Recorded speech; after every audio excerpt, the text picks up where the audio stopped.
Turbo engines are exploding at an alarming rate, and manufacturers have been hiding the truth for over a decade.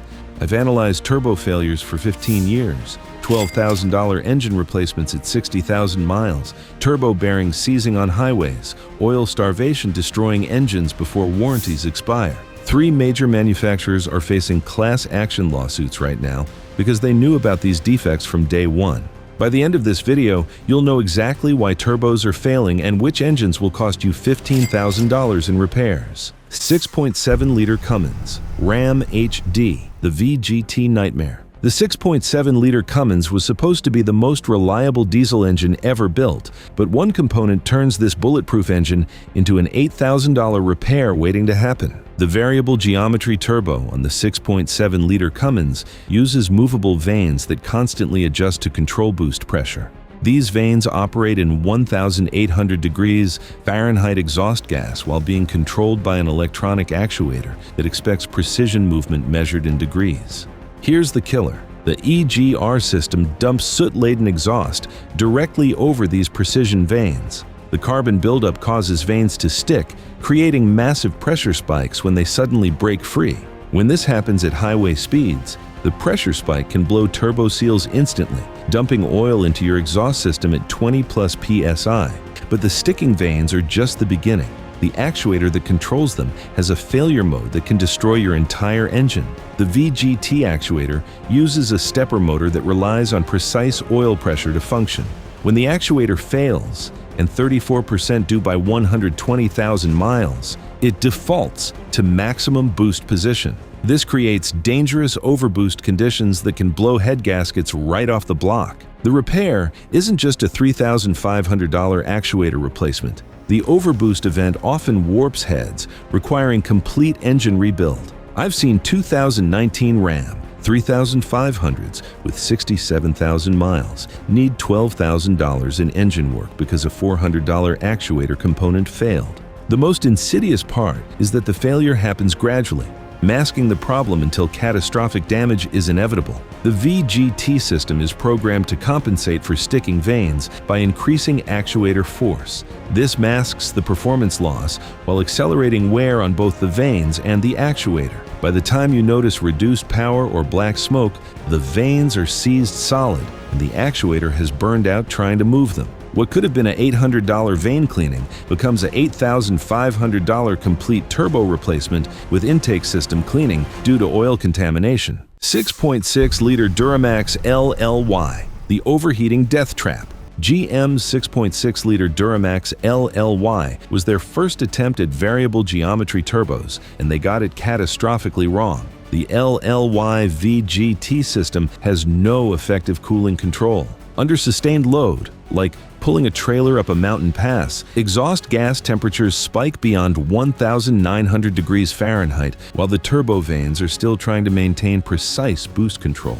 The vanes warp from thermal stress, creating an unbalanced condition that destroys the turbo bearing in minutes. The failure is so rapid that drivers report normal operation, followed by complete loss of power within a quarter mile. The cooling system design makes the problem even worse because it creates a feedback loop that guarantees turbo destruction. When the LLY turbo starts overheating, the ECM increases fuel delivery to maintain power, which raises exhaust temperatures even higher. The hotter exhaust accelerates vane warping, which reduces boost efficiency, which triggers more fuel delivery, creating a thermal runaway condition. The engine literally cooks its own turbo while you're driving. The average failure happens at 78,000 miles, almost always during heavy towing when you need the truck most. But here's the criminal part. GM knew about this design flaw before production started. Internal GM documents show they tested the LLY turbo system in Arizona summer conditions and recorded 67% failure rate during the validation testing. They approved production anyway because meeting emission standards was more important than customer reliability. The fix was to program the ECM to derate power when exhaust temperatures exceed 1,850 degrees Fahrenheit. But this often happens during normal towing operations, leaving drivers with a $65,000 truck that can't maintain highway speeds while pulling a boat. 6.6-liter Duramax LML, the CP4 turbo killer. The 6.6-liter Duramax proves that even when GM fixes the turbo overheating problem, they can still destroy your turbo through fuel system contamination. The LML uses a CP4 high-pressure fuel pump that's known to fail catastrophically, sending metal scrapings through the fuel system.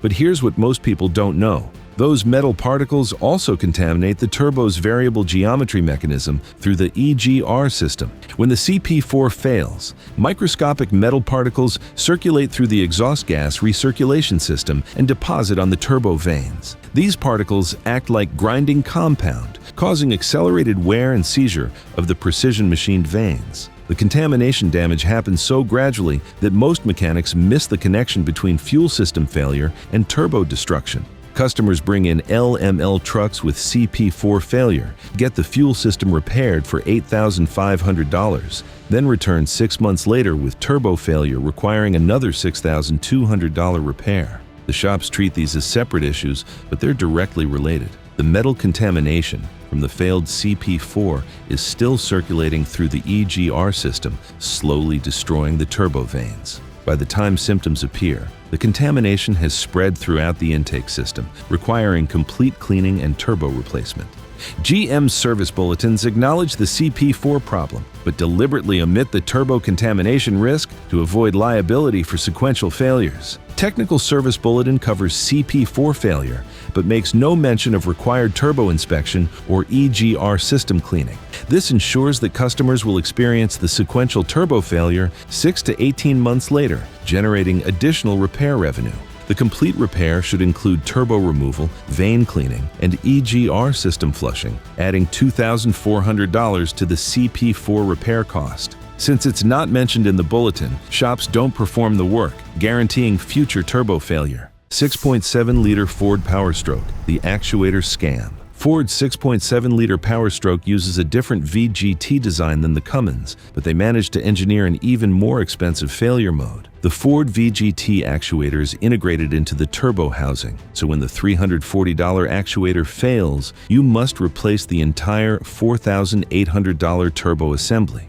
This isn't a design limitation. It's a deliberate choice to maximize replacement costs. The actuator failure is caused by oil contamination from the EGR system, but Ford's service procedure doesn't include EGR cleaning during actuator replacement. This guarantees the replacement actuator will fail from the same contamination within 40,000 to 60,000 miles. The failure pattern is so predictable that Ford dealerships stock replacement turbos specifically for second-time failures. Independent shop data shows 73% of Ford VGT turbo replacements experience repeat failure within 50,000 miles. The dealerships know this, but don't inform customers because the repeat business generates $350,000 plus in additional service revenue per location annually. Customers assume they got a defective replacement part, but the real problem is systematic contamination that Ford service procedures deliberately ignore. The most damning evidence comes from Ford's fleet service protocols, which include EGR cleaning for commercial customers, but not retail customers. Ford's commercial fleet service includes mandatory EGR system cleaning during VGT service because fleet customers track total cost of ownership and would switch brands if repeat failures occurred. 3.5-liter EcoBoost Twin Turbo, the cam phaser connection. Ford's 3.5-liter EcoBoost doesn't just have turbo problems, it has turbo problems that cause cam phaser problems that destroy the entire engine. When EcoBoost turbos start failing, they create pressure fluctuations that stress the variable valve timing system. The cam phasers, which are already undersized for the engine's torque output, can't handle the additional stress from unstable boost pressure. The result is a cascading failure where turbo bearing wear causes boost instability, which accelerates cam phaser wear, which creates timing chain slack, which leads to valve-to-piston contact and complete engine destruction. The failure sequence is so rapid that customers often experience total engine failure within 500 miles of the first turbo symptoms. The 3.5-liter EcoBoost has documented cases of customers hearing turbo whistle on Monday morning and having complete engine failure by Friday afternoon. The The turbo bearing failure creates pressure waves that literally shake the cam phasers apart. When both turbos fail simultaneously, which happens 43% of the time, the pressure fluctuations can advance or retard cam timing by 15+ degrees, causing immediate valve-to-piston contact. The repair isn't just turbos, it's a complete engine replacement. Ford's warranty department has created special denial criteria specifically for EcoBoost turbo-related engine failures. Ford classifies turbo-induced engine failure as consequential damage not covered under powertrain warranty. They argue that turbo failure is a separate system from the engine, so damage caused by failing turbos isn't their responsibility. This technicality allows Ford to deny $15,000 plus engine replacement claims even when the root cause is clearly defective turbo design. Customers are forced to pay for complete engine rebuilds caused by Ford's engineering choices.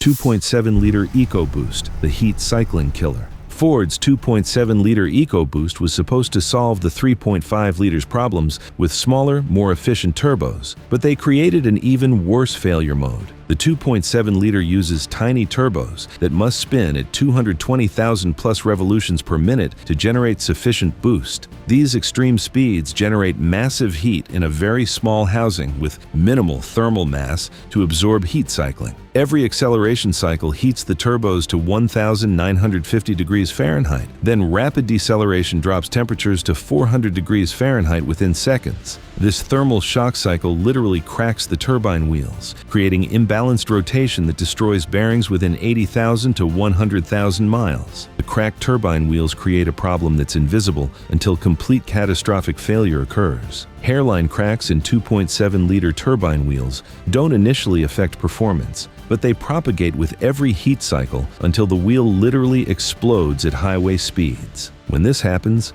metal fragments are launched into the intercooler and intake manifold at supersonic speeds. The metal contamination requires complete intake system replacement, often including throttle body, intercooler, and intake manifold. What starts as a $2,800 turbo failure becomes a $8,500 intake system rebuild. Ford's response to this problem proves they engineered the failure intentionally. Ford has the technology to build turbos with ceramic matrix composite turbine wheels that don't crack from thermal cycling. They use these materials in their racing programs and high-end applications. Every manufacturer is using the same playbook to engineer turbo failures, and the evidence proves this is coordinated planned obsolescence, not engineering limitations. Turbo failures across all manufacturers cluster around 65,000 to 85,000 miles, regardless of driving conditions, maintenance, or climate. If these were random failures caused by use patterns, you'd see variation.